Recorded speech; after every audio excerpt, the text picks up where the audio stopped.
نستعينه ونستغفره ونعوذ بالله من شرور أنفسنا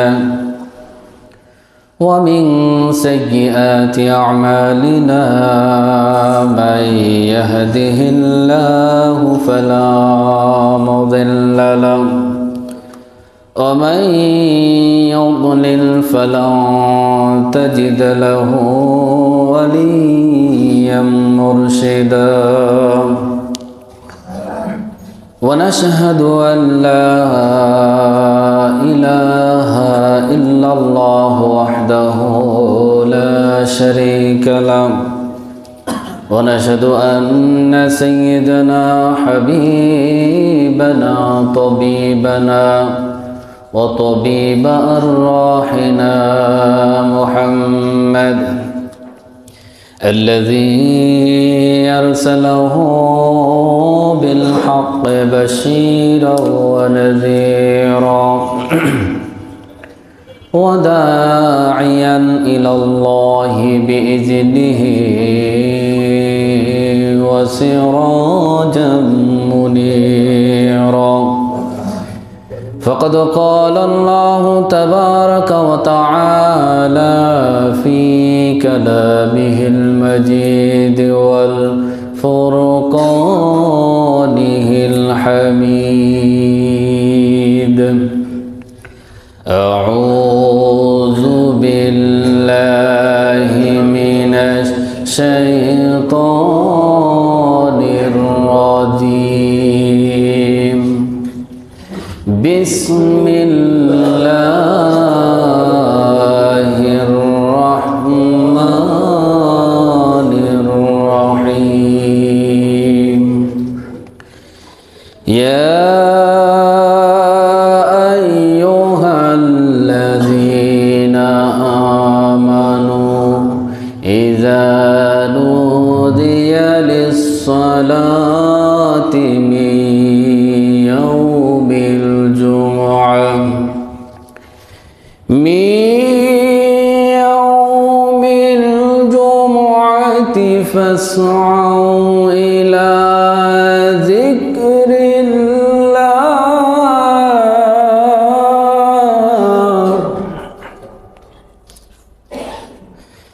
فاسعوا إلى ذكر الله وذروا البيع ذلكم خير لكم إن كنتم تعلمون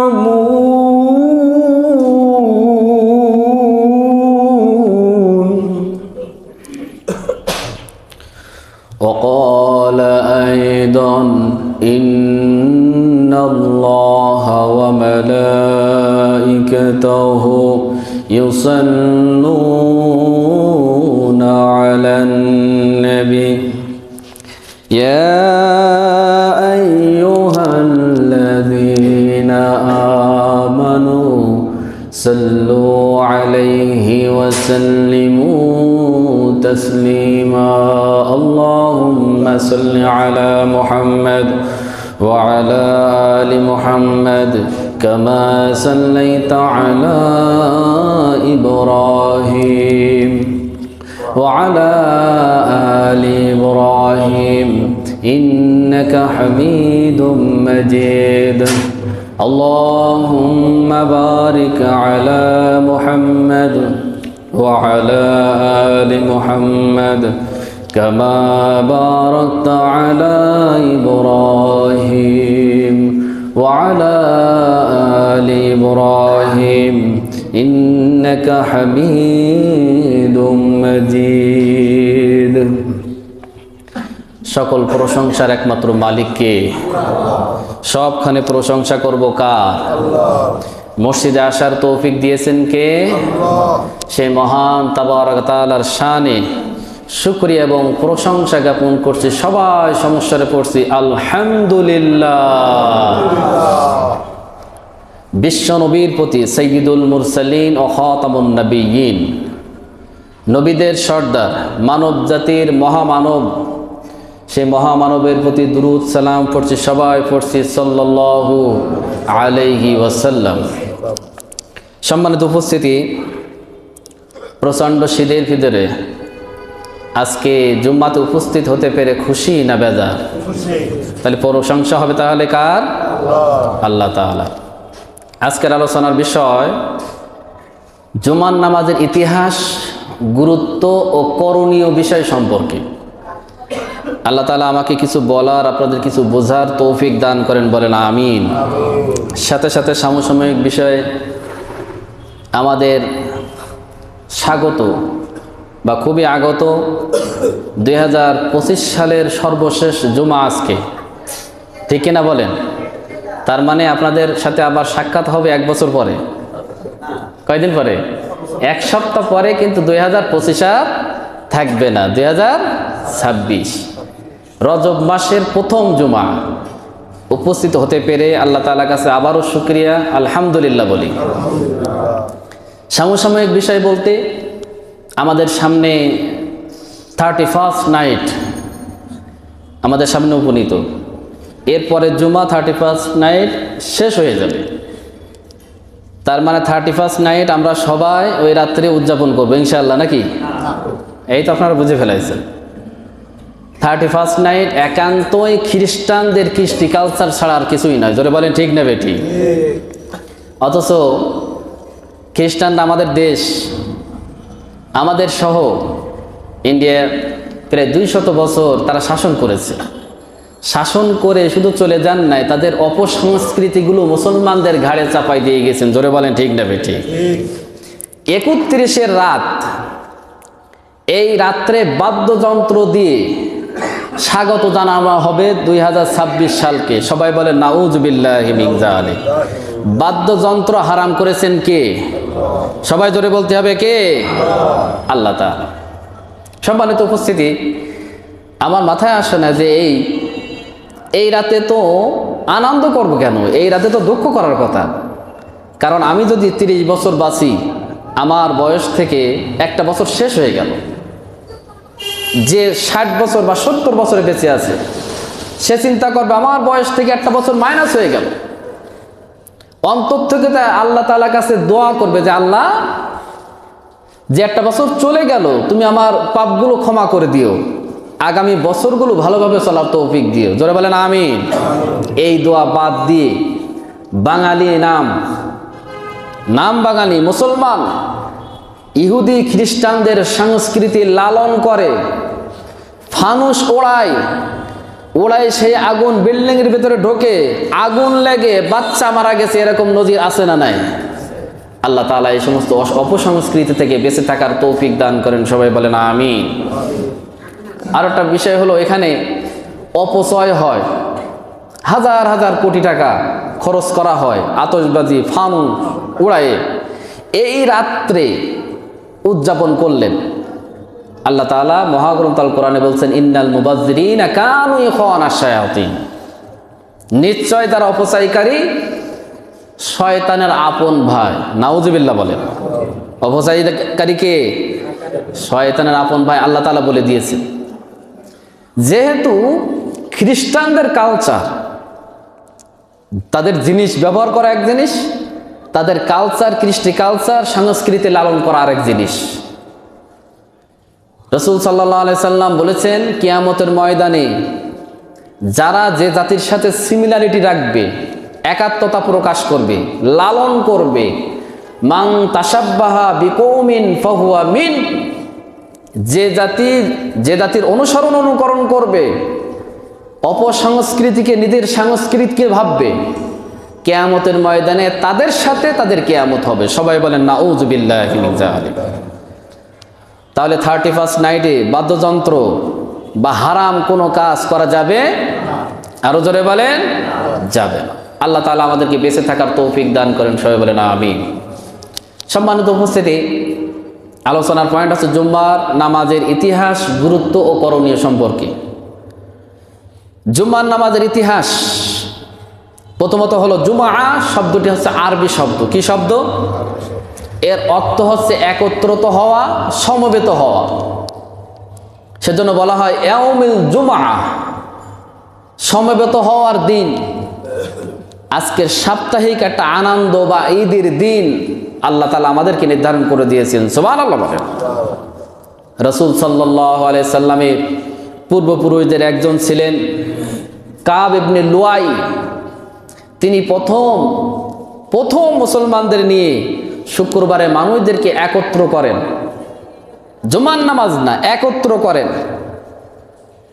তিনি বলেন, আমার সন্তানদের মধ্য থেকে একজন নবী আসবেন, যদি তোমরা জীবিত থাকো তাহলে তার অনুসরণ করতেই হবে।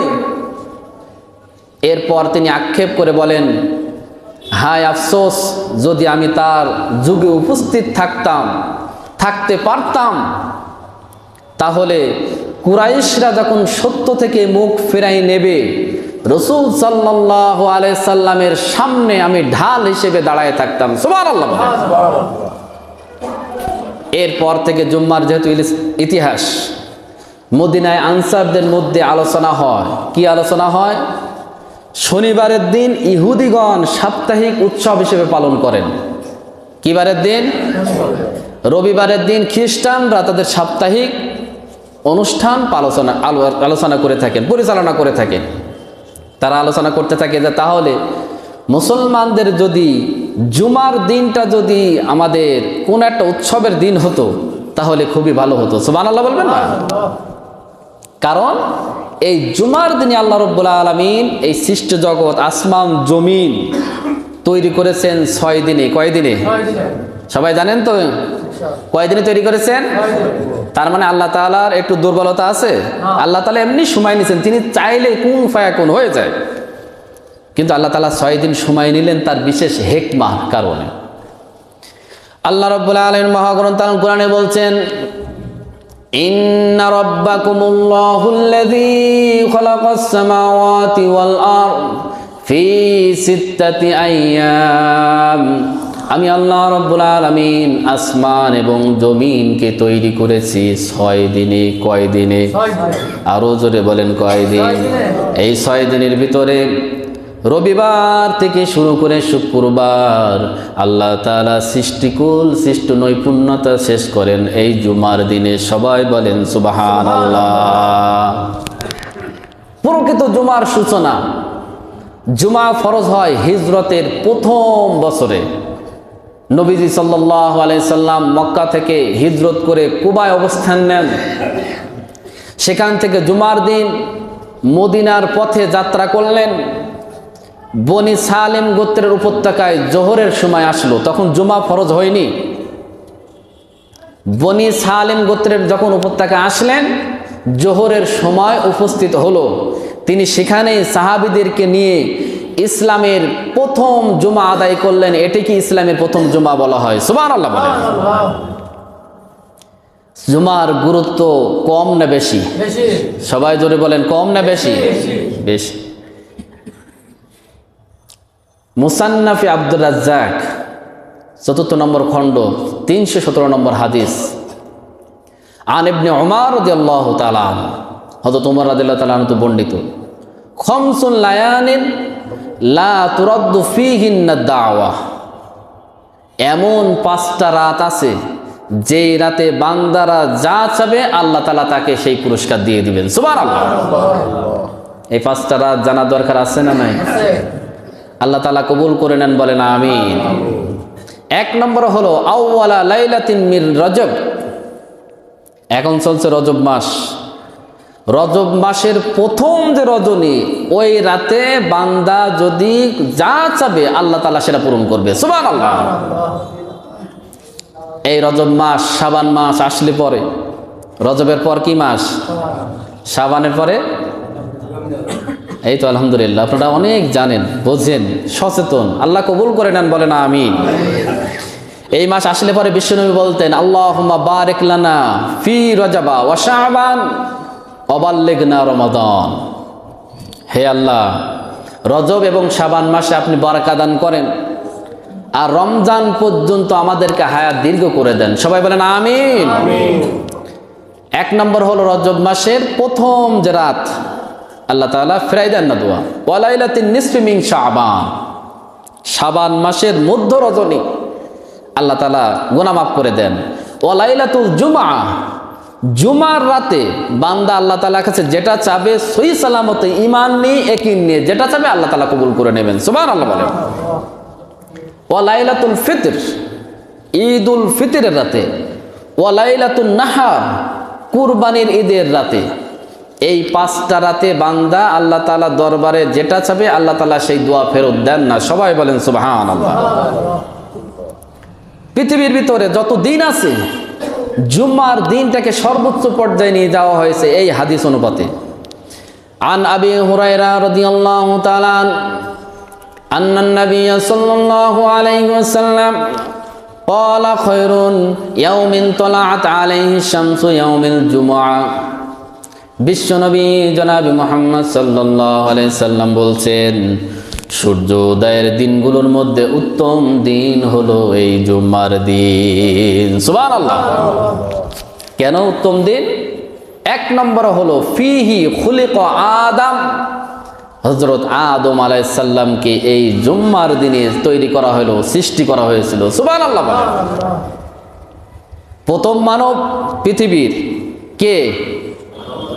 সবাই বলেন। শীতে জমে গেছেন নাকি? একটু তাকবীর দেন তো, লিল্লাহি তাকবীর। আলহামদুলিল্লাহ। কণ্ঠকে আল্লাহ তাআলা ইসলামের জন্য কবুল করে নেন, বলেন আমিন। ফিহি খুলিকা আদম, এই জুমার দিনে আল্লাহ তাআলা আদম আলাইহিস সালামকে সৃষ্টি করেছেন। আল্লাহ রাব্বুল আলামিন আদমকে সৃষ্টি করার সময় বললেন, ওয়াইয ক্বালা রাব্বুকা লিল মালাইকাতি ইন্নী জাইলুন ফিল আরদি খলিফা। আল্লাহ বলছেন আমি পৃথিবীতে খলিফা নির্বাচন করতে চাই, খলিফা বা প্রতিনিধি পাঠাতে চাই। সুবহানাল্লাহ বলবেন না? পাঠানোর পরে আল্লাহ তাআলা সবাইকে বললেন ফাসাজাদু উসজুদু, তোমরা সবাই একে সিজদা করো। হুকুম কার? আল্লাহ। ফাসাজাদু ইল্লা ইবলিস, সবাই সিজদা করলো, মিস্টার ইবলিস সিজদা করে নাই। জোরে বলেন ঠিক না বেঠিক? এখন সিজদা করা হচ্ছে বান্দার কাজ, আল্লাহর বান্দা, আর সিজদা অস্বীকার করা হচ্ছে ইবলিসের কাজ। যারা নামাজ আদায় করে 5 ওয়াক্ত কষ্ট করে আল্লাহ তাআলার বান্দা, আল্লাহ তাআলার হুকুম পালন করে, যারা সিজদা দিতে অস্বীকার করে তারা কার দল করে? ওই ইবলিসের দলই করে। জোরে বলেন ঠিক না বেঠিক? কারণ ইবলিসও সিজদা দেয়নি। ফাসাজাদু, আল্লাহর হুকুম তোমরা সবাই সিজদা দাও, ইল্লা ইবলিস, ইবলিস দেয় নাই। তারপরে 2 নম্বর ফিহি উদখিলাল জান্নাহ, 2 নম্বরে আদম আলাইহিস সালামকে আল্লাহ তাআলা জান্নাতে প্রবেশ করালেন। সুবহানাল্লাহ বলবেন না? সুবহানাল্লাহ। এই জান্নাতে যেতে চাই তো আমরা সবাই ইনশাআল্লাহ? ইনশাআল্লাহ। সবাই চাই তো ইনশাআল্লাহ? দেখে হাত তোলেন কারা কারা চান না দেখি। আলহামদুলিল্লাহ, সচেতন আছেন, ঝোঁকে উঠে গেছে। আল্লাহ কবুল করে নেন, বলেন আমিন। وَقُلْنَا يَا آدَمُ اسْكُنْ أَنْتَ وَزَوْجُكَ الْجَنَّةَ وَكُلَا مِنْهَا رَغَدًا حَيْثُ شِئْتُمَا وَلَا تَقْرَبَا هَذِهِ الشَّجَرَةَ فَتَكُونَا مِنَ الظَّالِمِينَ। আল্লাহ বলছেন এই জান্নাতের ভিতরে থাকো, একসাথে থাকো, খবরদার ওই গাছের নিকটের দিকে যেও না। নির্দেশ করেছে কে? আল্লাহ। আল্লাহ। কিন্তু ইবলিস শয়তানের তো একটা কাজ আছে, তারও তো একটা দায়িত্ব আছে, সে তো বসে নেই। ইবলিস শয়তান কিন্তু বসে নেই, তার কাজ সে চালায় যাচ্ছে। ইবলিস শয়তানের প্ররোচনায় যে গাছের নিকটে যেতে আল্লাহ তাআলা নিষেধ করলেন, আদম আলাইহিস সালাম ভুল করে হাওয়া সহ সেই গাছের নিকটে গেলেন। সবাই বলেন নাউযুবিল্লাহি মিন যালিক। এখন কি ঘটলো? ওফিহি উখরিজা মিনহা, আল্লাহ বলছেন যেই জুমার দিনে আমি তাকে তৈরি করেছি, ওই জুমার দিনে আমি জান্নাতে প্রবেশ করাইছি, আর ওই জুমার দিনে জান্নাত থেকে বিতাড়িত করেছি। সবাই বলেন আল্লাহু আকবার। আদম আলাইহিস সালাম ভুল করে, আমরাও ভুল করি, শয়তানও ভুল করে। ভুল করার পরে শয়তান যুক্তি দেখায়। আর আদম আলাইহিস সালাম আমাদের কি শিখালেন? আদম আলাইহিস সালাম ভুল করার পরে যখন জান্নাত থেকে বিতাড়িত হলো, দোয়া করলেন, ربنا ظلمنا أنفسنا وإن لم تغفر لنا وترحمنا لنكونن من الخاسرين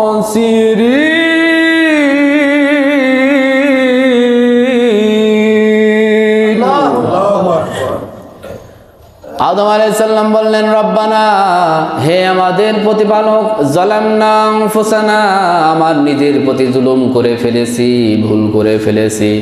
ওয়া ইল্লাম তাগফির লানা, যদি আপনি আমাকে ক্ষমা না করেন, মাফ না করেন, ওয়া তারহামনা লানাকুনান্না মিনাল খাসিরিন। আল্লাহু আকবার বলেন। আল্লাহু আকবার।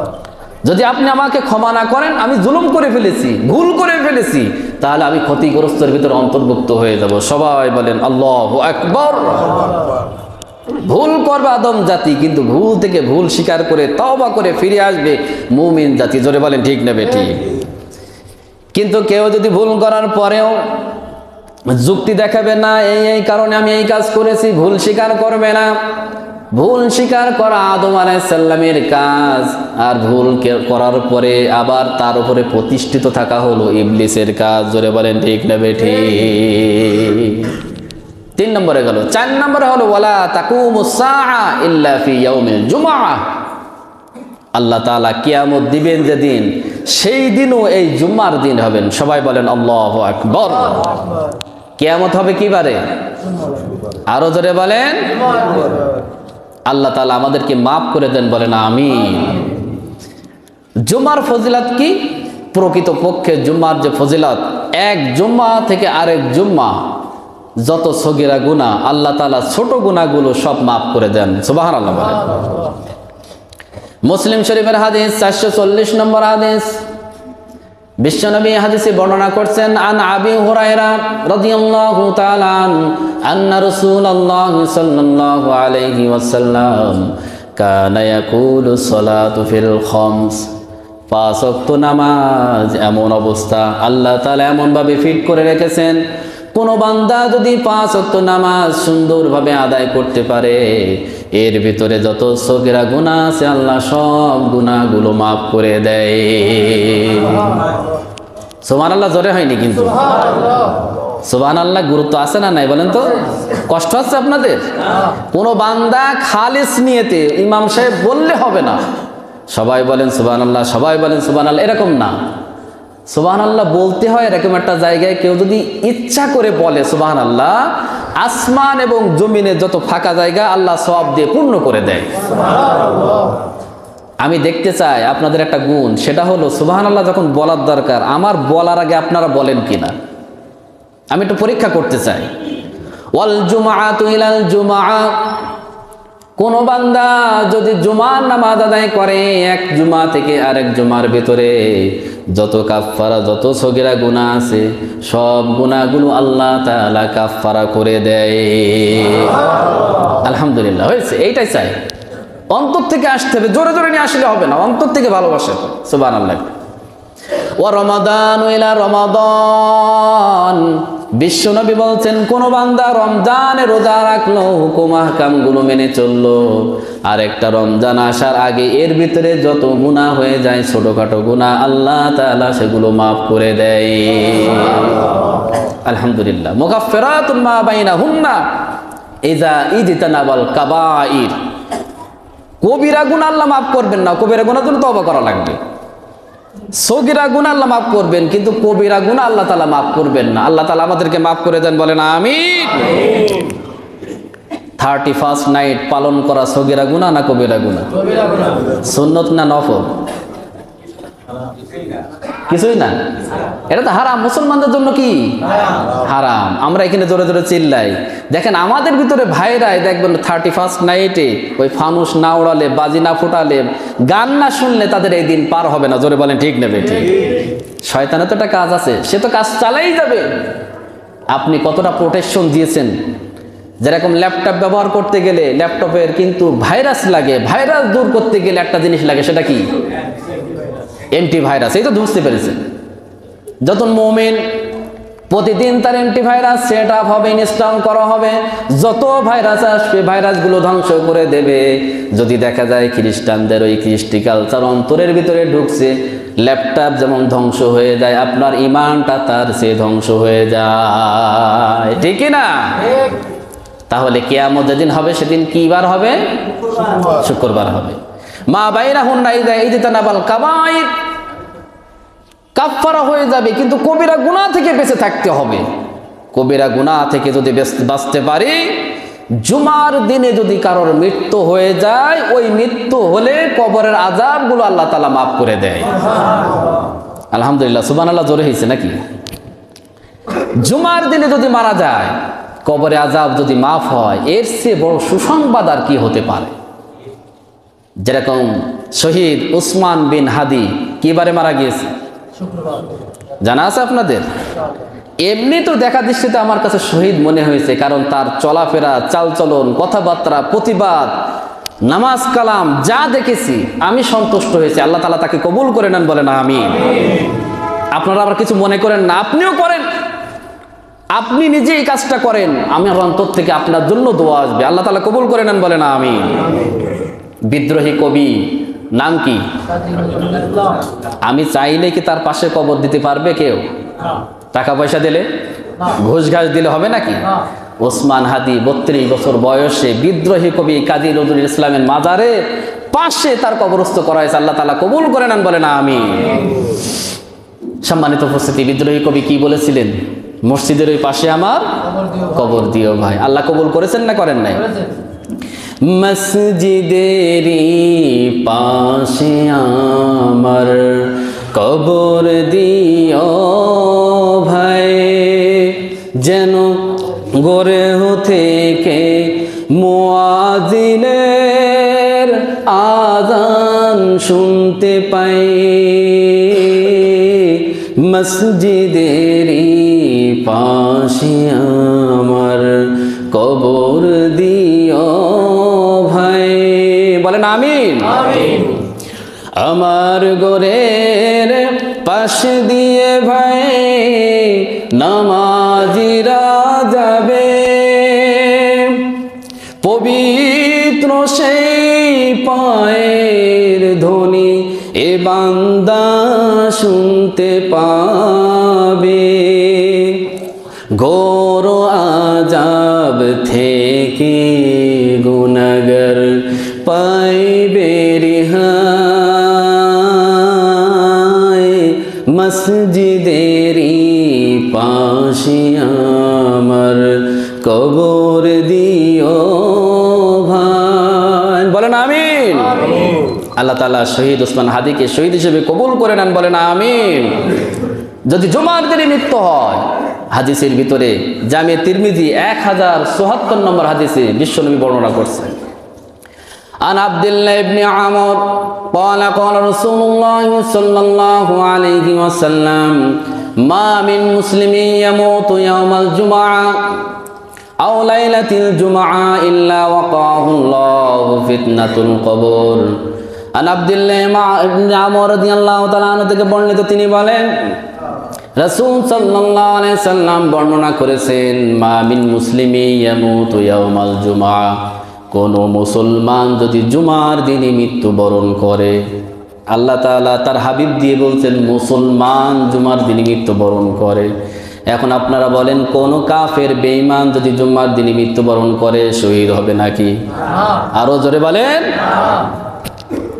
কোন মুসলমান জুমার দিনে যদি মৃত্যুবরণ করে, আউল লাইলিল জুমআ, অথবা জুমার রাতে যদি মৃত্যুবরণ করে, সুবহানাল্লাহ বলবেন না?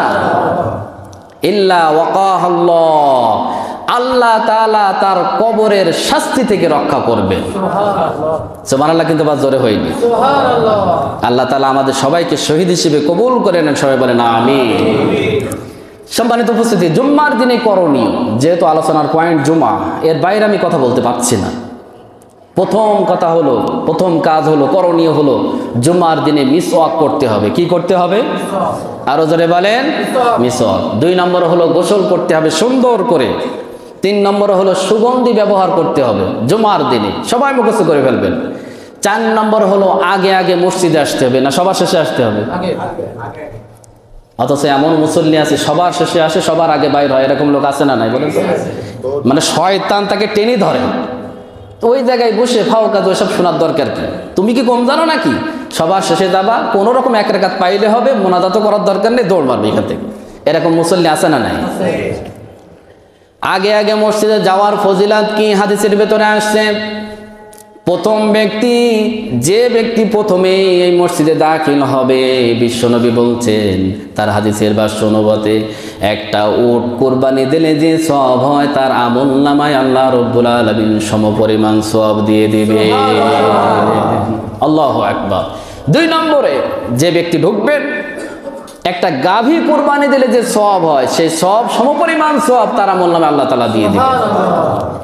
3 নম্বর হলো 3 নম্বর ব্যক্তি বা 3য় নম্বর ব্যক্তি যিনি দাখিল হবেন, প্রবেশ করবেন, একটা সিংওয়ালা বিশিষ্ট দুম্বা কুরবানি করলে যে সওয়াব হয় তার আমলনামায় দিয়ে দিবে। 4র্থ নম্বর হলো যিনি প্রবেশ করবেন, একটা মোরগ দান করলে, সাদকা করলে যে সওয়াব হয় তার আমলনামায় দেওয়া হবে। 5ম নাম্বার হলো একটা ডিম দান করলে যে সওয়াব হয় তার আমলনামায় হবে। মানে আস্তে আস্তে সুবহানাল্লাহ স্লো হচ্ছে, কারণ ডিমের দাম তো কম, ঠিক না? উটের যে সুবহানাল্লাহ আর ডিমের সুবহানাল্লাহ কিন্তু একরকম হয়নি। এখন আপনি চিন্তা করে দেখেন কোনটা নেবেন, ডিম নেবেন না উট নেবেন? যদি এই হাদিস অনুপাতে আমল করতে চাই তাহলে সবাই প্রতিযোগিতা করত। সবাই যদি প্রতিযোগিতা করে, সবাই আগে আসার চেষ্টা করে, এই হাদিসের ব্যাখ্যা আছে সবাইকে আল্লাহ রাব্বুল আলামিন উট কুরবানি করলে যে সওয়াব হয় তার সমপরিমাণ আমল তার কবরে দিয়ে দিবেন। আল্লাহ তাআলা কবুল করে নেন, সবাই বলেন আমিন। তারপর যখন ইমাম খুতবা দিবেন, ফেরেশতাগণ হাজির হয়ে, আমার যে খুতবা ফেরেশতারা হাজির হয়ে চারিদিক দিয়ে শ্রবণ করে, জোরে বলেন সুবহানাল্লাহ। জুম্মার ফজিলাত আছে না নাই? গুরুত্ব আছে না নাই? 5 নম্বরে সম্ভব হলে পায়ে হেঁটে মসজিদে আসতে হবে। সম্ভব হলে কিভাবে আসতে হবে? পায়ে হেঁটে আসতে হবে। আমরা তো অনেক সময় দেখা যায় বাথরুমে যদি মোটরসাইকেলে যাওয়া যায় তাও মনে হয় ভালো হতো, এত অলস হয়ে গেছে আমরা। মসজিদে যদি আপনি পায়ে হেঁটে আসেন সব কি হবে? হাদিসে বর্ণনা হচ্ছে। আন আব্দুর রহমান ইবনে জাবির রাদিয়াল্লাহু তাআলা আন্না রাসূলুল্লাহ সাল্লাল্লাহু আলাইহি ওয়াসাল্লাম মা গরাবাত কদমা আবদিন ফি সাবিলিল্লাহি ফাতামাসসাহুন নার। আল্লাহর রাস্তায় যে বান্দা আল্লাহর রাস্তায় চলার কারণে রাস্তার ধুলি যদি পায়ে লাগে, ওই পাটা আল্লাহ রাব্বুল আলামিন জাহান্নামের জন্য হারাম করে দিবে। আপনার পা ধুলি লাগছে, হাঁটতে হাঁটতে আসছে, ওই পা জাহান্নামে যাবে না, আল্লাহর রাস্তায় যদি আপনার পাটা ব্যয় করতে পারেন, সুবহানাল্লাহ বলেন। 6 নম্বরে হলো মসজিদে কারোর ডিঙায়ে সামনে যাওয়া যাবে না। কিছু মানুষ আছে, আমি কিন্তু আপনাদের অনেকটা শৃঙ্খলা শিখাচ্ছি, আপনারা রাগ করছেন নাকি? কিছু মানুষ আছে যে পেছনে বসে থাকে, সামনে খালি রাখে, এটা রাখা যাবে না। আপনি আসার পরে আপনার সামনে যে জায়গা, ওই জায়গাটা আল্লাহ তাআলা বরকত দিয়েছেন, সুবহানাল্লাহ বলেন। আবার কিছু লোক আছে তার অভ্যাস হলো যে মানুষ ডিঙায় সামনে যেতে হবে। হাদিসের ভিতরে এটা নিষেধ করা হয়েছে, কাউকে ডিঙায়ে ঘাড়ের ওপর পা দিয়ে সামনে যাওয়া যাবে না, এটা নিষেধ। আল্লাহ তাআলা আমল করার তৌফিক দান করেন, সবাই বলেন আমিন। 7 নম্বর হলো মসজিদে এসে অনর্থক কথা বলা যাবে না। জুম্মার দিনে মসজিদে এসে প্রয়োজন ছাড়া কথা বলা যাবে না। কারণ হলো মা ইয়ালফিযু মিন কাউলিন ইল্লা লাদাইহি রাকীবুন আতীদ। আল্লাহ তাআলা এমন কোনো কথা নেই যে কথা রেকর্ড করা হয় না। একটু চিন্তা করে দেখেন তো, আপনি জীবনে যতটা কথা বলেছেন সব রেকর্ড হয়ে আছে। তাহলে মসজিদে এসে অনর্থক কথা বলা যাবে না, অপ্রয়োজনীয় কথা বলা যাবে না, বাজে কথা বলা যাবে না। আল্লাহ তাআলা আমল করার তৌফিক দান করেন, বলেন আমিন। 8 নম্বর হলো মনোযোগ দিয়ে খুতবা শোনা। ইমাম সাহেব যেটা বলে নিজেরা গল্প গুজব না করে ইমাম সাহেব যেটা বলে যে খুতবা, ওই খুতবা মনোযোগ সহকারে শোনা, তাহলে আল্লাহ তাআলা রহমত নাজিল করবেন, সুবহানাল্লাহ। 9 নম্বর হলো বেশি বেশি নবীর প্রতি দুরূদ পাঠ করা। বিশ্বনবী জনাবে মুহাম্মদ সাল্লাল্লাহু আলাইহি সাল্লাম বলেছেন, তোমরা বেশি বেশি দুরূদ পাঠ করো, তোমরা যদি দুরূদ পাঠ করো ফেরেশতাদের মাধ্যমে, যে ব্যক্তি দুরূদ পাঠ করবে তার বাবার নাম সহকারে আমার কাছে পাঠানো হয়। জোরে বলেন সুবহানাল্লাহ। মনে করেন আক্কাস আলী দুরূদ পড়ছে, আক্কাস আলীর বাবার নাম জব্বার আলী, আব্দুল জব্বার। ফেরেশতারা গিয়ে বলবে, ইয়া রাসূলুল্লাহ, এই যে জব্বারের ছেলে আক্কাস আলী, ইনি দুরূদ পড়েছেন, আপনি গ্রহণ করেন। বিশ্বনবী সেই দুরূদ গ্রহণ করে থাকে। সুবহানাল্লাহ। এখন বিশ্বনবী জনাবে মুহাম্মদ সাল্লাল্লাহু আলাইহি সাল্লাম আমার দুরূদ ফেরেশতাদের মাধ্যমে তার নিকটে পৌঁছানো হয়, এর চেয়ে সুসংবাদ আমার আর কি হতে পারে? সুবহানাল্লাহ বলবেন না? রাসূল আমার ভালোবাসা, রাসূল আমার আলোর আশা, রাসূল আমার প্রেম বিরহের মূল আলোচনা, রাসূল আমার কাজে কর্মে অনুপ্রেরণা। বলেন আমিন।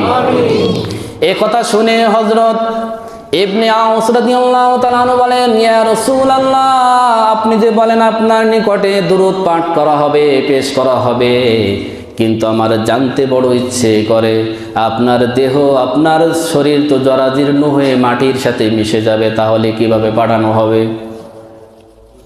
বিশ্বনবী বললেন, ও আমার সাহাবী শোনো, নবী এবং রাসূলদের দেহ মাটির জন্য হারাম করে দিয়েছে। কিয়ামত পর্যন্ত মাটির ক্ষমতা নাই নবীর দেহ থেকে একটা পশম ছিঁড়তে। কিয়ামত পর্যন্ত তত নবী এবং রাসূল এসেছে, কবরের ভিতরে ঘুমায় থাকলে যেভাবে থাকে ওইভাবে তারা শুয়ে আছে। আল্লাহু আকবার। তার মানে এখন বিশ্বনবীর কবর খনন করলে যেরকম ভাবে তিনি ঘুমায় থাকেন ওইভাবে সেই লাশটা পড়ে আছে। আল্লাহু আকবার। সম্মানিত উপস্থিতি, জুমা সম্পর্কে মহান আল্লাহ রাব্বুল আলামিন সূরাতুল জুমা একটা সূরা দিয়েছেন। সুবহানাল্লাহ বলবেন না? মহাগ্রন্থ আল কোরআনের সূরা কয়টা? 114টা। 114টার ভিতরে একটা সূরার নাম সূরাতুল জুমা। সুবহানাল্লাহ বলবেন না? সেই জুমার ভিতরে আল্লাহ তাআলা বলছেন, ইয়া আইয়ুহাল্লাযীনা আমানু ইযা নুদিয়া লিস-সালাতি মিন ইয়াউমিল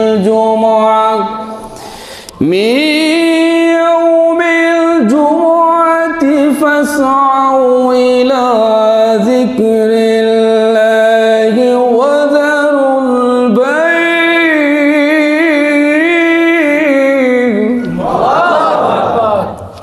ইয়া আইয়ুহাল্লাযীনা আমানু, ওহে বিশ্বাসীরা, ইযা নুদিয়া লিস-সালাত, নামাজের জন্য যখন আহ্বান করা হবে, নিদা করা হবে, আজান দেয়া হবে, মিন ইয়াউমিল জুমআ, জুমার দিনে। কে বলছে কথা? আল্লাহ।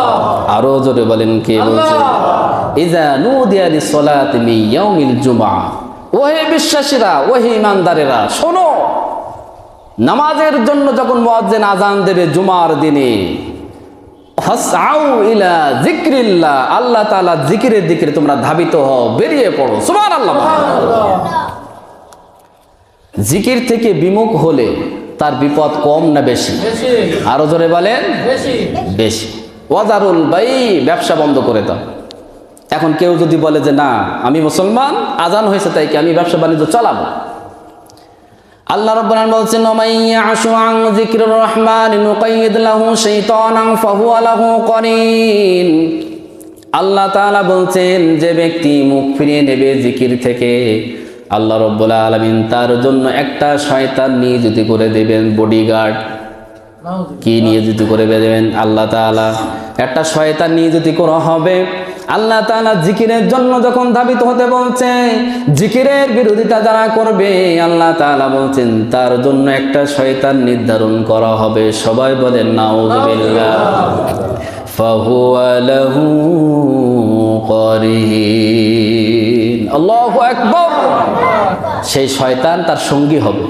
সেই শয়তান সঙ্গী হওয়ার কারণেই সে জুমার নামাজ আসতে পারে না। এমনও মুসল্লি আছে এখনো দোকান চালাচ্ছে, নামাজের জন্য তার হৃদয় টানে না। জোরে বলেন ঠিক না বেঠিক? তাদের ব্যাপারে ভয়াবহ সংকেত। তিরমিজি শরীফের হাদিস, ক্বালা রাসূলুল্লাহ সাল্লাল্লাহু আলাইহি ওয়াসাল্লাম, মান তারাকাল জুমআ সালাসাতু মাররাতিন তাহাওয়ানান বিহা তাবাআল্লাহু আলা কলবিহি। কোন বান্দা যদি একাধারে 3টা জুমা পরিত্যাগ করে, কয়টা জুমা? আরো জোরে কয়টা? আরো জোরে কয়টা? পরপর যদি 3টা জুমা পরিত্যাগ করে, আল্লাহ রাব্বুল আলামিন তার অন্তরে মোহর মেরে দিবেন, সে আর ভালো কথা শুনতে চাইবে না। নাউজুবিল্লাহ বলবেন না? কয়টা জুমা? পরপর 3টা জুমা যদি পরিত্যাগ করে, তার অন্তরের ভিতরে আল্লাহ তাআলা সিলগালা মেরে দেবেন। যতই হিদায়াতের কথা বলেন না কেন, সে তার হিদায়াত হবে না। জোরে বলেন ঠিক না বেটি? সব সময় আমাদের চিন্তা করতে হবে, জিকির করতে হবে কার? আরো জোরে আল্লাহ। আল্লাযীনা ইয়াযকুরুনাল্লাহা কিয়ামান ওয়া কুউদান ওয়া আলা জুনুবিহিম ওয়া ইয়াতাফাক্কারুন।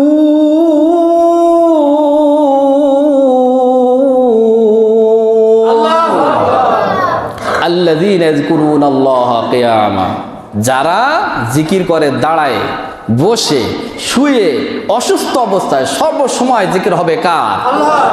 ওয়া তাফাক্কারুনা ফি খালকিস সামাওয়াতি ওয়াল আরদ, চিন্তা ভাবনা করবে আসমান নিয়ে, জমিন নিয়ে, আমার সৃষ্টি নিয়ে, সৃষ্টি নৈপুণ্যতা নিয়ে চিন্তা করবে আর বলবে রব্বানা মা খালাকতা হাযা বাতিলা, হে আমার রব, কোনো কিছুই অনর্থক আপনি সৃষ্টি করেন নাই। জোরে বলেন সুবহানাল্লাহ। তারপরে আল্লাহ রাব্বুল আলামিন কি বলছেন? নুদিয়ানিস সালাতি মিন ইয়াউমিল জুমআ ফাসআউ ইলা যিকরিল্লাহ, আমার জিকিরের দিকে তোমরা ধাবিত হয়ে যাও। ওয়াজারুল বাই, বেচা কিনা বন্ধ করে দাও। বলছে কে? আল্লাহ। দুনিয়ার কাজ বন্ধ করে দাও। কে বলছে কথা? এখনো মনে হচ্ছে বেনাপোল বাজারে কেউ কেউ আছে এখনো দোকান খুলে রাখছে তার ব্যবসার জন্য। এরকম লোক আছে না নাই? আমাদের মূল সমস্যা হলো কি, আমরা কাজগুলো করি অধিকাংশ মানুষ দেখানোর জন্য, মানুষকে বোঝানোর জন্য, মানুষকে সন্তুষ্টি করার জন্য। এরকম কাজ আমাদের বেশি হয়, কম না বেশি বলেন তো? অথচ কাজ করতে হবে কার খুশির জন্য? সবাই ধরে বলতে মুসলমান কার? একটু তাকবীর দিতে চান? লিল্লাহি তাকবীর। আল্লাহ কবুল করে নেন, বলেন আমিন। লোক দেখানোর জন্য কেমন? বাসের সামনে লেখা আছে, আমি বিশ্ববিদ্যালয়, ইসলামী বিশ্ববিদ্যালয়ে যখন পড়াশোনা করেছি, যাওয়া আসা হতো, দেখেছি, সবসময় আপনারাও দেখেছেন, বাসের সামনে লেখা থাকে আল্লাহর নামে চলিলাম। কার নামে চলিলাম? এখন আপনারা বলেন তো, এটা আল্লাহর নামে চলে কিনা? যে ড্রাইভার যে খায়, যে ড্রাইভার যে জিনিসটা খায় হাতে নিয়ে, সেটা কি? যে হেল্পারি করে, সে কন্ট্রাক্টারি করে, সে খাইতে পারে না, কারণ এক হাতে টাকা থাকে আর এক হাতে ধরে রাখতে হয়, তা নাহলে সেও টানতো। এখন সামনে লেখা রয়েছে আল্লাহর নামে চলিলাম, আর ভেতরে চলছে নর্তকীর যে গান, সেই গান বাজানো হচ্ছে। জোরে বলেন ঠিক না বেটি? অর্থাৎ লেখা যা আছে অন্তরে কিন্তু সেটা নেই, বাসের ভিতর ওটা নেই। এক বেচারা তো পড়ছে মহাবিপদে, সে বিড়ি খায় না, সিগারেট খায় না, বাসে উঠছে, বিপদে পড়ছে। হেল্পার যখন বিড়ি ধরছে, বলছে ভাই দয়া করে ধরেন না, আমার কষ্ট হচ্ছে। তা বলছে আপনার যদি অভিযোগ থাকে আপনি সুপারভাইজারকে বলেন, কন্ট্রাক্টরকে বলেন।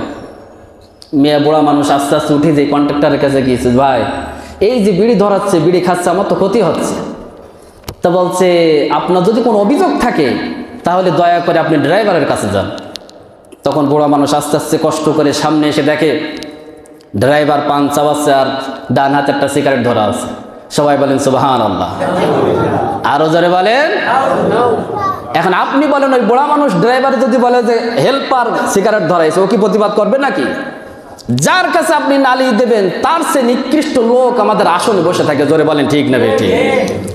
এই জন্য আল্লাহ রাব্বুল আলামিন বলছেন ওয়াজারুল বাই, ব্যবসা বেচা কেনা বন্ধ করে দাও। কিন্তু আমরা বন্ধ করতে চাই না, আমরা তো অলস হয়ে গেছি, গাফেল হয়ে গেছি। আল্লাহ রাব্বুল আলামিন এই ব্যাপারে সতর্ক করছেন, ইয়া আইয়ুহাল্লাযীনা আমানু লা তুলহিকুম আমওয়ালুকুম ওয়ালা আওলাদুকুম আন যিকরিল্লাহ ওয়া মান ইয়াফআল যালিকা ফাউলাইকা হুমুল খাসিরুন।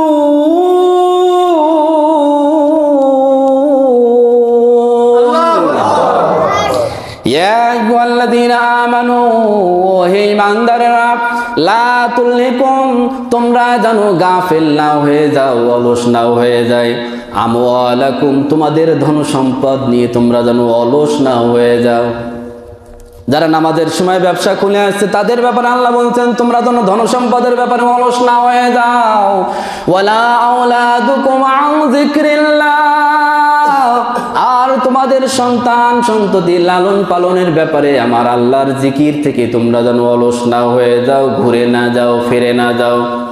ওয়ামান ইয়াফআল যালিক, যে ব্যক্তি এই কাজ করবে, ফিরে যাবে, অলস হয়ে যাবে ধন সম্পদের মায়ায়, সম্পদের মায়ায়, আল্লাহর জিকির থেকে দানা দূরে থাকবে, ফাউলাইকা হুমুল খাসিরুন, কিয়ামতের ময়দানে তারাই সবচেয়ে বেশি ক্ষতিগ্রস্ত হয়ে যাবে। সবাই বলেন আল্লাহু আকবার, আরো জোরে বলেন আল্লাহু আকবার।